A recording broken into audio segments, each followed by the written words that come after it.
రాజశేఖర రెడ్డి గారు సుచిత్ర సెంటర్లో అక్కడ చాలా విలువైన భూమిని మల్లారెడ్డి గారు ఆక్యుపై చేశారని చెప్పేసి కాంగ్రెస్ ఎమ్మెల్యే అడ్లూరి లక్ష్మణ్ కుమార్ ఆరోపిస్తున్నారు.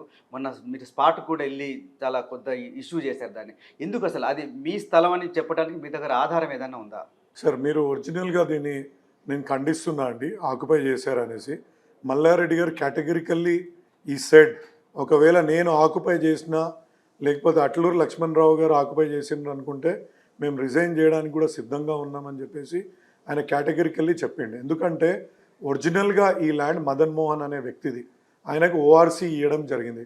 గవర్నమెంట్ ఇనామ్ ప్రాపర్టీ మీద ఆయనకు ఓఆర్సీ రావడము, ఆ ఓఆర్సీ మీద ఆయన ఒక ముగ్గురు వ్యక్తులకు 82 సర్వే నంబర్లో అది మీ స్థలమే అని చెప్పడానికి మీ దగ్గర ఆధారం ఏదైనా ఉందా? అదే చెప్తున్నా సార్.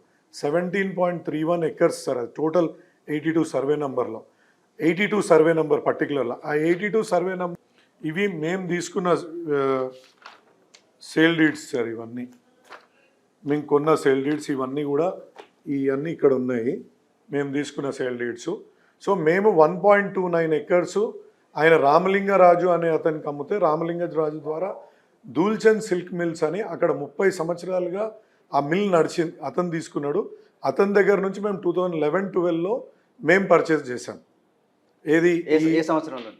2011-12లో దూల్చంద్ సిల్క్ మిల్స్ అని వాళ్ళు ప్రాపర్టీ ట్యాక్స్ కడుతున్నారు. ఆ ప్రాపర్టీలో ఆ మొత్తం ల్యాండ్కి కాంపౌండ్ వాల్ ఆ టైంలో కట్టిన 30 years బ్యాక్ కాంపౌండ్ వాల్ కట్టిన కాంపౌండ్ వాల్ ఉంది. దాంట్లో జాగా జరగడానికి కానీ లోపల రావడానికి కానీ వీలు లేకుండా కట్టుదిట్టమైన కాంపౌండ్ వాల్ ఉంది. ఆ కాంపౌండ్ వాల్నే మేము ఎంత అయితే ల్యాండ్ ఉందో అతని నుంచి తీసుకున్న సంది మేము పొజిషన్ ఎంజాయ్ చేస్తున్నాం. మేము ప్రాపర్టీ ట్యాక్సులు కడుతున్నాం, దాంట్లో ఉన్న షెడ్లకు మేము కరెంటు బిల్లులు చెల్లిస్తున్నాం. ఇవన్నీ కూడా జరుగుతున్నాయి. అయితే అందరికి ఒక మిస్కన్సెప్షన్ ఏంటంటే 82 అనే సర్వే నంబర్లో 1.29 అనే ల్యాండే వీళ్ళకు ఉంది, మిగతా ల్యాండ్ అంతా ఎక్సెస్. దానికి ఆనుకొని 83 అనే సర్వే నంబర్ హూడా లేఅవుట్ చేయడం జరిగింది. ఆ హూడా లేఅవుట్లోని ప్లాట్లను కూడా దూల్చంద్ అనే అతను కొని ఆ కాంపౌండ్ వాల్ కట్టి ఆయన బిల్లు నడిపించుకొని తద్వారా మాకు 2011లో ఈ ప్రాపర్టీని అమ్మిండు. సో మేమేమంటున్నామంటే గవర్నమెంట్కి కానీ ఎవరికైనా కానీ మా సర్వే చేసేటప్పుడు మా 83లో ఉన్న ప్లాట్లను కూడా గుర్తించండి. మీరు సర్వే హద్దురాయిని ఒరిజినల్ సర్వే స్టోన్ ఎక్కడుందో తీసుకోండి. కేఎంఎల్ ఫైల్ గూగుల్లో ఎట్లయినా క్రియేట్ అయి ఉంటుంది ఆ ఒరిజినల్ సర్వే స్టోన్ ప్రకారంగా. దాని ప్రకారంగా మీరు పెట్టి మీరు కొలిస్తే మీకు అన్ని నిజాలు తెలుస్తాయి. ఒకవేళ మా దాంట్లో మీకు ఎక్సెస్ ల్యాండ్ అనేది ఇక్కడ ల్యాండ్ పంచాయతీ కాదు, వాళ్ళ ల్యాండ్ మా యొక్క కాంపౌండ్ వాల్లో ఉంది అనేది పంచాయతీ. ఒకవేళ మా కాంపౌండ్ వాల్లో మాకున్న ల్యాండ్ కంటే అదనంగా ల్యాండ్ ఉంటే మేము ఇవ్వడానికి సిద్ధం. కానీ ప్రాపర్గా ఇన్వెస్టిగేట్ చేసి ఎదుటి వాళ్ళ డాక్యుమెంట్స్ కూడా సరైనయా కావా అనేది మీరు ఎక్కడి నుంచి పర్చేస్ చేస్తున్నారో అని చూసి మీరు అప్పుడు క్లెయిమ్ని ప్రాసెస్ చేయాలి. వాళ్ళ మనుషులు కూడా మొన్న ప్రాపర్టీ దగ్గరకు వచ్చారు, వాళ్ళ స్థలం మీ కాంపౌండ్లో ఉంది అనేది వాళ్ళ వాదన. నేను అదే చెప్తున్నాను సార్. నేను ఏమంటున్నా అంటే నేను క్లారిటీతో చెప్తున్నాను. నేను మా 1.29 ఇన్ 82 సర్వే నంబర్ మరియు మా యొక్క 30 గుంటలు మా ఈ ఏదైతే హూడా లేఅవుట్లో మేము తీసుకున్న ల్యాండ్లు మొత్తం అందులో ఉన్నాయి. అది కొలిచి మాకు ఆ మొత్తం కొలిచి గవర్నమెంట్ని మాకు అదే ఇవ్వమనండి. మిగతా ల్యాండ్ ఎవరికి గవర్నమెంట్ తీసుకున్నా ఇంకొవరికి ఇచ్చినా మాకు అభ్యంతరం లేదు. మా ల్యాండ్ మా డాక్యుమెంట్స్ ఎంతవరకు ఉన్నాయో. ఇప్పుడు ఈడ ప్రాబ్లం అనేది ల్యాండ్ డాక్యుమెంట్స్ తోటి కాదు, లీగాలిటీ గురించి కాదు. వాళ్ళు అనేది ఏంటంటే మా ఏరియాలోకి మా ఖాళీ స్థలంలో వాళ్ళ ఖాళీ స్థలం అలా ఉండే అవకాశం ఉందా? మీరు ఎప్పుడైనా దాన్ని కొలిపించడం జరిగిందా? మేము ఎప్పుడు కొలిపించినా మా ల్యాండ్ అంత మటుకే వచ్చింది తప్ప వేరే ల్యాండ్ లేదు, ఎక్సెస్ ల్యాండ్ అయితే రాలేదు. దీని మీద మీరు ఇప్పుడు ఏం చేయాలనుకుంటున్నారు? నేను ఇప్పుడు మీకు అదే చెప్పబోతున్నాను సార్. ఒరిజినల్గా ఇదే మదన్ మోహన్ గారి దగ్గర నుంచి సుధామా అనే వ్యక్తి అగ్రిమెంట్ ఆఫ్ సేల్ తీసుకున్నాడు ఒక నోటరీ మీద. అది రిజిస్టర్డ్ సేల్ డీడ్ కాదు, ఏం కాదు, ఒక నోటరీ చేయించుకొని అతను తీసుకున్నాడు. అతను ఎప్పుడు కూడా ఓనర్ కాలే. ఫ్రాడులెంట్గా అతను ఏం చేసిండంటే ఒక ఇది పాస్బుక్ చేయించుకున్నాడు. ఏది నేను ఒరిజినల్ ఓనర్ అని. పాస్బుక్ ఎప్పుడు ఇష్యూ అవుతుంది? ఒరిజినల్ ఓనర్కే పాస్బుక్ ఇష్యూ అవుతుంది. పాస్బుక్ని కూడా అతను చేసినప్పుడు ఓనర్ అయిన మదన్ మోహన్ ఏమైనా అబ్జెక్షన్ చెప్పలేదు? అదే నేను చెప్తానండి, మొత్తం ఒక ఆర్డర్గా మీకు చెప్తాను. అతను ఈ విధంగా చేసుకున్నాడు. తర్వాత పానీలో కూడా అనుభవదారు ఏరియాలనే ఆయన పేరు ఎక్కించుకున్నాడు, కానీ పట్టదారు కాలంలో అతని పేరు ఎప్పుడు కూడా రాలేదు. తర్వాత ఇప్పుడు మదన్ మోహన్ అంటే మళ్ళీ మదన్ మోహన్ వారసులు ఒక సర్వేకి ఇనిషియేట్ చేసినప్పుడు కూడా ఈయన పిటిషన్ పెట్టుకున్నాడు, నా సర్వేలో నా ల్యాండ్ ఎక్కడుందో చూపించాలంటే నీది చూపించడానికి అవకాశం లేదు, నువ్వు ఒరిజినల్ ఓనర్ కాదు అని చెప్పేసి కూడా ఆ యొక్క సర్వే ఆఫ్ ల్యాండ్ రికార్డ్స్ అధికారి కూడా చెప్పడం జరిగే డాక్యుమెంట్ ఇది. దీని తర్వాత మదన్ మోహన్ గారు వాళ్ళకు ఒక అతన్ని అజయ్ కుమార్ అనే వ్యక్తిని 2000 అంటే జీపీఏ ఇచ్చారు వాళ్ళ తరఫున. జీపీఏ తీసుకున్నప్పుడు ఇతని మీద ఇంజెక్షన్ ఆర్డర్ కూడా అతను తెచ్చుకున్నాడు. ఈ ల్యాండ్లో ఈ 4.24 ఏదైతే సుధామా క్లెయిమ్ చేస్తుండో అగ్రిమెంట్ ఆఫ్ సేల్ ప్రాపర్టీ చూపించి అనుభవదారు కాలంలో పేరెక్కించుకొని వాటిని అన్నిటికీ తప్పు అని చెప్పడానికి ఆయన ఒక ఇంజెక్షన్ ఆర్డర్ కూడా రెస్పాండెంట్స్ అతను ఈ ప్లేంటిఫ్ ఇతనండి, ఈ డాక్యుమెంట్ కూడా ఉంది, ఇతను తెచ్చుకోగలిగిండు. దీని తర్వాత ఈ ల్యాండ్ ఎట్లా డివైడ్ అయింది, ఎవరికి అమ్మినరు అనేది అజయ్ కుమారే ఆ ల్యాండ్ రికార్డ్స్ అతనికి సబ్మిట్ చేసిన పేపర్ అండి. మాకు అమ్మిన పేపర్ని మా దూల్చేందు వాళ్ళు రామలింగరాజు అనే దాని దగ్గర కొన్నారు. రామలింగరాజు మదన్ మోహన్ గారి దగ్గర నుంచి కొన్న డాక్యుమెంటు ఎట్లా ల్యాండ్ ట్రాన్స్ఫర్ అయింది అనేది కూడా ఆ జీపీఏ హోల్డరు ఆ అధికారికి ఇచ్చిన పేపర్ మీద క్లియర్గా స్పష్టంగా ఉంది. దాని తర్వాత గూగుల్ మ్యాప్లో కూడా వాళ్ళు ఇప్పుడు ఇక్కడ ఒక ఉదాహరణ చూపిస్తా అండి మీకు. ఇక్కడ ఈ ల్యాండ్ బౌండరీస్లో ఈస్ట్లో ఏముంది చూడండి సార్ మీరు.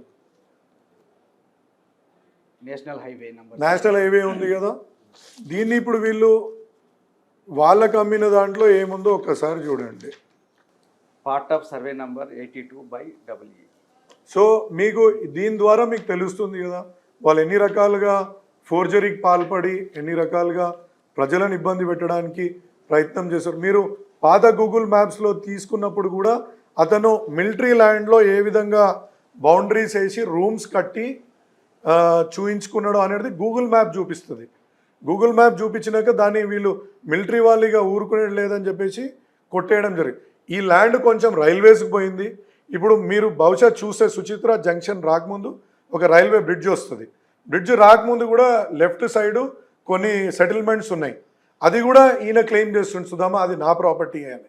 అది కూడా 82E అని చెప్పేసి క్లెయిమ్ చేస్తుండే. అంటే ప్రతి దగ్గర ఈ విధంగా అతను చేస్తుండే. దాని తర్వాత ఈ అట్లూరి లక్ష్మణరావు గారికి ఏదైతే డాక్యుమెంట్ చేసిండో ఈ 2015లో దానికి ఒక MOU రాసుకున్నారు వీళ్ళు. ఒక MOU రాసుకున్నారు ఏమని అంటే ఈ యొక్క ఒక సేల్ కన్సిడరేషన్ ఎప్పుడవుతుందండి, సేల్ డీడ్ ఎప్పుడవుతుంది, సేల్ కన్సిడరేషన్ తీసుకొని పొజిషన్ని హ్యాండ్ ఓవర్ చేసినప్పుడే సేల్ డీడ్ అవుతుంది. దీనికి విరుద్ధంగా ఒక MOU క్రియేట్ చేసుకోవడం జరిగింది. దీని ప్రకారం ఏంది, మల్లారెడ్డి గారు ఉన్న ల్యాండ్ని మాకు ఆధీనం చేసి మీరు కబ్జాలోకి తీసుకొని మీరు అమ్ముకున్నప్పుడు నాకు డబ్బులు ఇవ్వండి అని చెప్పేసి ఈ MOU క్లియర్గా స్టేట్ అంటే ఈ సుధామాకి ఈ లక్ష్మణరావు గారు రూపాయి ఇచ్చిన సందర్భం ఇందులో లేదు. మీరు ఈ డాక్యుమెంట్ కూడా మీకు ఇస్తాను, మీరు ఈ డాక్యుమెంట్ని కూడా చదవండి. దాని తర్వాత సుధామా గారు 2018లో సుధామా గారు మీరు నాకు డబ్బులు ఇవ్వలేదు, మీరు ఇంకా పోరాడలేకపోతున్నారు మల్లారెడ్డి గారితో, మీరు కబ్జా తీసుకుంటలేరు, మీరు ఏం చేయట్లేదు అని, మీరు అలియనేట్ చేయొద్దు ఈ ల్యాండ్ని ఫర్దర్గా అని ఆయన ఒక ఆర్డర్ కూడా తీసుకొని వచ్చిండు. ఎవరి మీద, లక్ష్మణరావు గారి మీద. అంటే 2018 వరకు కూడా వాళ్ళు ₹1 డబ్బు సుధామా గారికి చెల్లించలేదు. దాంట్లో అతను లీగల్గా పంపించిన నోటీస్, వాళ్ళ లాయర్ ద్వారా పంపించిన నోటీస్ ఉంది. తర్వాత ఏ జడ్జి అండి, అడిషనల్ డిస్ట్రిక్ట్ సెషన్ జడ్జిలో వాళ్ళు ఇచ్చిన ఆర్డర్ కూడా ఇక్కడ కాపీ ఉంది. అంటే 2018 వరకు కూడా ఈ సేల్ డీడ్ ద్వారా ఏదైతే లక్ష్మణరావు గారికి ఇచ్చిండ్రో దాని మీద మేము చేసుకోలేదని. ఈ మధ్యలో మా యొక్క ల్యాండ్ ఎంకాల 82లో ఒక కన్స్ట్రక్షన్ అయింది, అపార్ట్మెంట్ కట్టారు వేరే శ్రీనివాసరెడ్డి గారు అని చెప్పి. అతని మీద కూడా ఈయన కేసు వేస్తే కేసుని అక్కడ సివిల్ జడ్జి అది కొట్టేసిండ్రు. ఎందుకంటే ఈయన ఒకటి క్లెయిమ్ చేస్తుండే ఏంటంటే మదన్ మోహన్ గారు ఒరిజినల్ ఇనాందార్, ఆయనకు ORC వచ్చింది, ఈయన నాకు సెకండ్ ORC వచ్చిన మూలంగా నేను పట్టాదారునైనా అని చెప్పుకుంటున్నాడు సుధామా. ఎప్పుడైనా కానీ ఒక్క ORC వచ్చినాక రెండో ORC సేమ్ సర్వే నెంబర్ మీద ఎప్పుడు కూడా ఇవ్వరు. ఇది మీరు టెక్నికల్గా, మీరు బీయింగ్ ఏ లాయర్ ఆల్సో మీకు కూడా తెలుసు. సో ఆ బేసిస్ మీద అప్పుడు ఆయన వాళ్ళ మీదకి పోతే వాళ్ళు అది క్లెయిమ్ చేస్తే దాన్ని కొట్టేయడం కూడా జరిగింది. సో ఇప్పుడు ఈయన ఈ ఆర్డర్ మీద తెచ్చుకున్నాక అలినేట్ చేయొద్దు అని ఆర్డర్ మీద లక్ష్మణ్ కుమార్ గారు ఇప్పుడు సేరి శ్రీనివాసరెడ్డి గారికి ల్యాండ్ అమ్మిండు. సేరి శ్రీనివాసరెడ్డి గారు ల్యాండ్ ఎట్లా కొన్నాడు 2022లో. అందులో ఏం రాశాడు 5 లక్షల చెక్ ఇచ్చిన మిగతా 40 లక్షలు క్యాష్ ఇచ్చిన అని. మన ఐటీ చట్టం ప్రకారంగా కూడా 2 లక్షల రూపాయల కంటే రూపాయి ఎక్కువ చెల్లించొద్దు అనేది ఐటీ చట్టం చెప్తుంది. అతను అన్నిట్లో కూడా క్యాష్ చెల్లించినట్టు రికార్డ్స్ ఆయన దగ్గర ఉన్న డాక్యుమెంట్స్లో రికార్డు. ఇంకోటి ఆ రోజు ఉన్న మన ల్యాండ్ రేటు ప్రకారంగా అతను కొనాలా, ఏది కార్డ్ రేట్ అంటారు కదా, మన రిజిస్ట్రేషన్ వాల్యూ రేట్ ప్రకారం అది కూడా అండర్ వాల్యూ చేసి కూడా వాళ్ళు కొనడం జరిగింది.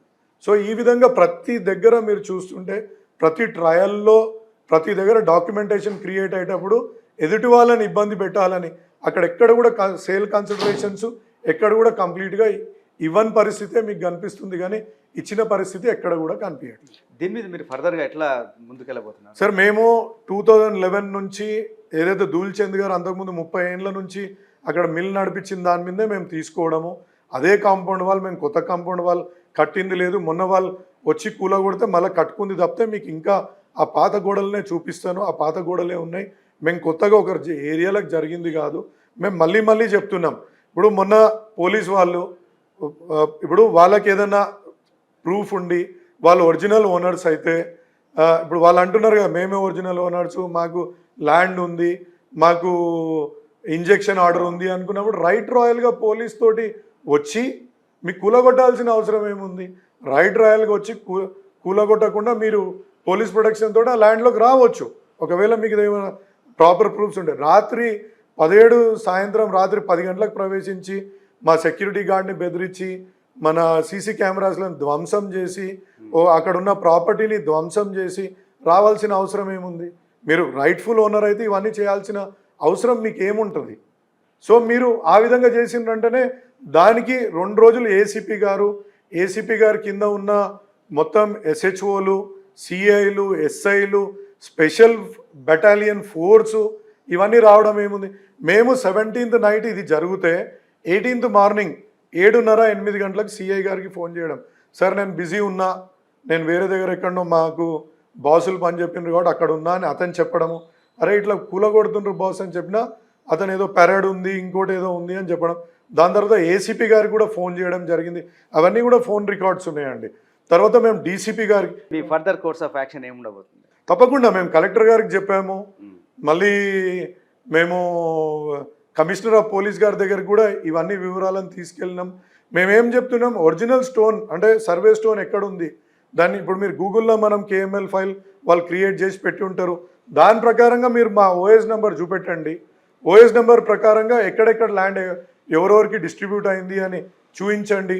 ఒకవేళ మా దాంట్లో వస్తే డెఫినెట్లీ ఇప్పుడు ఇక్కడ ల్యాండ్ పంచాయతీ అయితే కాదు కాబట్టి మా దాంట్లో మీకు ఎక్సెస్ ల్యాండ్ వస్తే మేము ఇవ్వడానికి సిద్ధంగా ఉన్నాం, కానీ పారదర్శకంగా మీరు ఇంకోటి చూడాలి ఇక్కడ అంటే అదే విషయం మీరు చెప్పారా లక్ష్మణ్ కుమార్ కానీ సుధామక్ కానీ మీరు కావాలంటే ఎప్పుడైనా చెప్తున్నామండి వాళ్ళకి, ఎప్పుడు వాళ్ళు పంచాయతీకి వచ్చినా వాళ్ళకి ఇదే మాట చెప్తున్నాం. కానీ వాళ్ళు ఏది అక్నాలెడ్జ్ చేయరంటే 83లో ఉన్న మా ప్లాట్లని వాళ్ళు అక్నాలెడ్జ్ చేయరు. మేము 82కి సంబంధించే మేము మాట్లాడుతున్నాం. సరే బాబు 82 పక్కకు 83 ఉంటుంది, 83ది కూడా మీరు సర్వే చేయించండి, అవి ఇంట్లో వస్తేనే మీరు కన్సిడర్ చేద్దాం అని చెప్తే కూడా దే నెవర్ బిలీవ్డ్ ఇన్ అస్.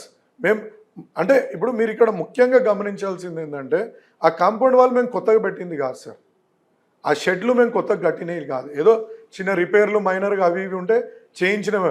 మీరు 20 ఏళ్ళ కింద గూగుల్ మ్యాప్ తీసుకున్నా సే మేము 2011-12లో తీసుకున్నామని చెప్తున్నాం కదా, మీరు 2005, 7, 8, 10 ప్రాంతంలో కూడా మీరు ఒకవేళ గూగుల్ మ్యాప్ చెక్ చేస్తే ఆ ఇండస్ట్రీ షెడ్స్ కనిపిస్తాయి. ఆ ఇండస్ట్రీ మీద ధూల్చంద్ గారు కట్టిన ప్రాపర్టీ ట్యాక్స్లు మీకు అక్కడ కనిపిస్తాయి. మీకు మేము తర్వాత తీసుకున్నాక మేము కట్టిన ప్రాపర్టీ ట్యాక్సెస్ అక్కడ కనిపిస్తాయి. ఇవన్నిటి ద్వారా మేము ఆ కాంపౌండ్ వాళ్ళు మేము మా ప్రాంతం అనుకొని ఉంటున్నాం. అసలైన తొలి వెలుగు. ఫాలో వాట్సాప్ @తొలి వెలుగు అఫీషియల్.